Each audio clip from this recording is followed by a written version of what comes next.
बड़ा सुंदर महाराज। शमी के 5 पत्ते, बेलपत्री के 5 पत्ते, बेर के 5 पत्ते। क्या क्या चीज है जरा जम के बोलो। शमी के 5 पत्ते, बेर के 5 पत्ते और बेलपत्री के 5 पत्ते। महाराज श्रावण महीने की दोनों अष्टमियों में से कोई भी अष्टमी, ये भी जरूरी नहीं है कि सोमवार की ही अष्टमी चाहिए।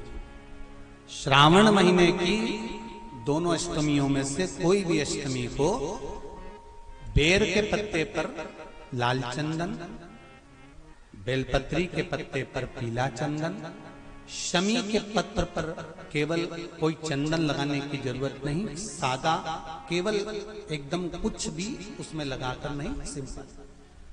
पहले लाल चंदन वाले पत्ते, फिर बेलपत्री के पत्ते, फिर शमी के पत्ते शिवलिंग के ऊपर समर्पित कर कर उसको उठाकर वापस लाकर बेलपत्री के पेड़ के नीचे ही 1 लोटा जल समर्पित कर कर पहले पत्ते चढ़ा देंगे, फिर लोटा भर जल समर्पित कर देंगे।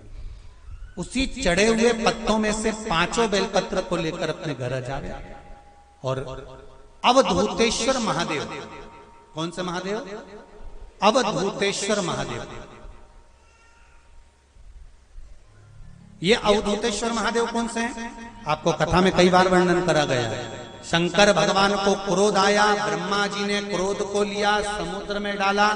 उस रूप को क्रोध का एक रूप था, क्योंकि जो मदिरा पान करने वाले होते हैं, व्यसन करने वाले होते हैं, गलत काम करने वाले होते हैं, इनको सुधार करे जाओ। जितना तुम समझाओगे ये उतना आग बबूला होंगे। तुम बच्चों से कहोगे गलत लड़के के साथ रह रहा मत रहे, तो और ज्यादा क्रोध करेगा, और चिड़चिड़ करेगा, और अपशब्द कहेगा। तो ये क्रोध को संयमित कर देगा। अवधूतेश्वर महादेव, अवधूतेश्वर महादेव का स्मरण कर 5 पत्तों को लेकर आइए। कुछ समय बाद जैसा जैसा समय की अनुकूलता मिले, आप किसी मदिरा का पान करने वाले या किसी व्यक्ति को वो पत्ते दोगे या प्रसाद के रूप में दो तो अच्छी बात है, नहीं तो उस पत्ते का थोड़ा थोड़ा भाग भी प्रतिदिन मात्र 21 दिन तक अगर थोड़ा थोड़ा भाग भी दे दिया जाए तो धीरे धीरे धीरे धीरे मदिरा पान, व्यसन, गलत आदतें छूटना प्रारंभ हो जाती है और वो शंकर की शरणागति ग्रहण करते हैं। महाराज शिव अर्चना, ये तो अभी अभी लोगों की थोड़ी सी सोच गलत हो गई।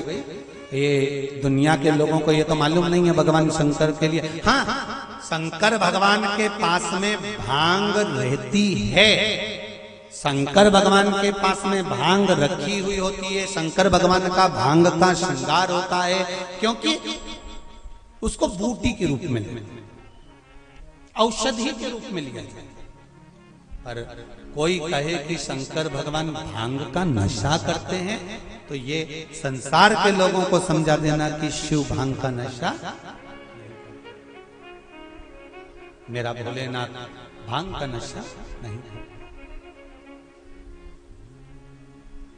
शिव नशा।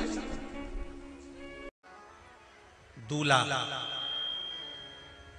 दरवाजे पर जब आता है, मटकी में जो दिया लगाया जाता है, सालीहों लेके खड़ी होती है कन्याओं, वो मटकी में 1 बत्ती का दिया लगता है कि 4 बत्ती का लगता है? जम के बोले 4 बत्ती का लगता है ना। 4 बत्ती का दिया, क्योंकि हमारे यहाँ शुभ कार्य हो रहा है, 4 बत्ती का दीप लगाया।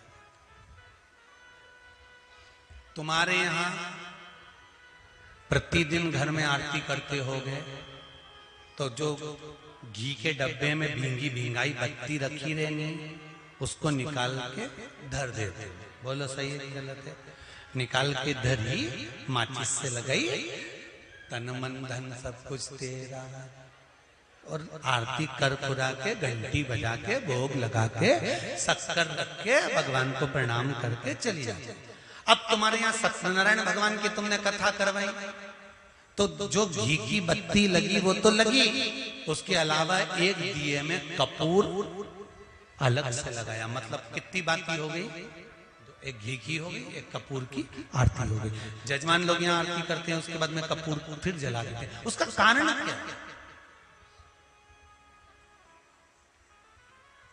अधिकता में फल प्राप्त करना, अधिकता में फल देना।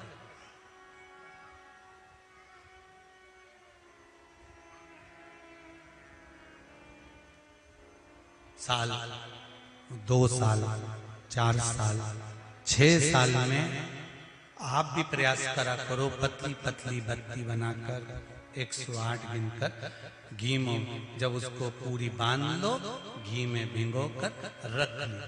कोई घर में विशेष कार्य हुआ या कहीं तीर्थ गए, कहीं गंगा जी के घाट पर गए, सरयू, मंदाकिनी, नर्मदा, गोदावरी, छिपरा आदि आदि के घाट पर गए तो उस बत्ती को प्रकट कर कर जलाकर रख दिया। क्या होता है उससे? माता सती ने कौन सा पुण्य करा था?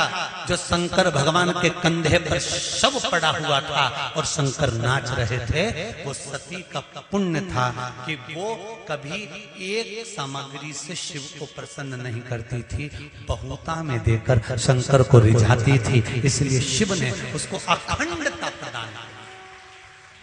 शंकर भगवान ने अखंडता दी है उसको, अखंडता।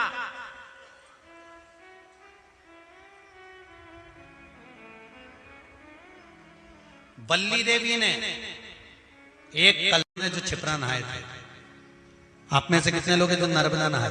आप में से कितने लोग हैं जो गंगा नहाए? आप में से कितने लोग हैं सरयू नहाए? कहीं ना कहीं किसी पवित्र नदी में आप लोगों ने स्नान जरूर करा होगा। बोलो करा कि नहीं करा? जितने लोग कथा सुन रहे हैं उनने भी करा होगा, जितने फेसबुक यूट्यूब पर सुन रहे हैं उनने भी करा होगा। किसी ना किसी पवित्र नदी में आपने, हमने, सबने स्नान करा होगा। अब स्नान तो हम कर लिए, उस गंगा नदी में हम नहाए तो गंगा नदी में हमने स्नान करा और स्नान कर कर बाहर निकले तो हमको 1.25 लाख बार स्नान का पुण्य मिल जाए। उसके लिए क्या करना पड़ेगा? एक डुबकी लगाए हो महाराज और कह रहे हो कि 1.25 लाख डुबकी का फल चाहिए, तो क्या करोगे? 1.25 लाख डुबकी का फल पाने के लिए क्या करना पड़ेगा? केवल एक काम, जिस पवित्र नदी का स्नान कर रहे हो उस पवित्र नदी की बालू का, बालू मतलब रेत का, बालू का शिवलिंग का निर्माण करना, उसका पूजन करना।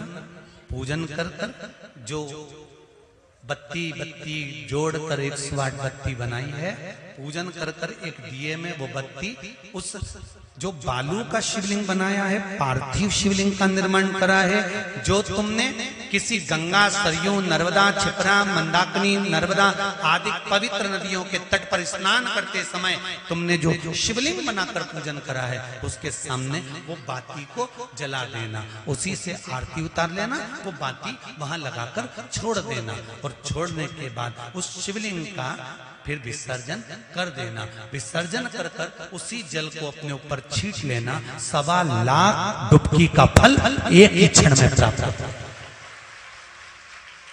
इसको लक्षेश्वर महादेव कहते हैं।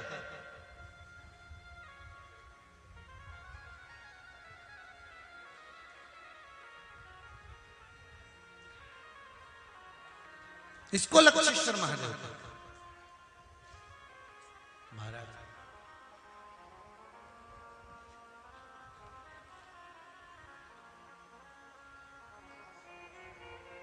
कितना फल है?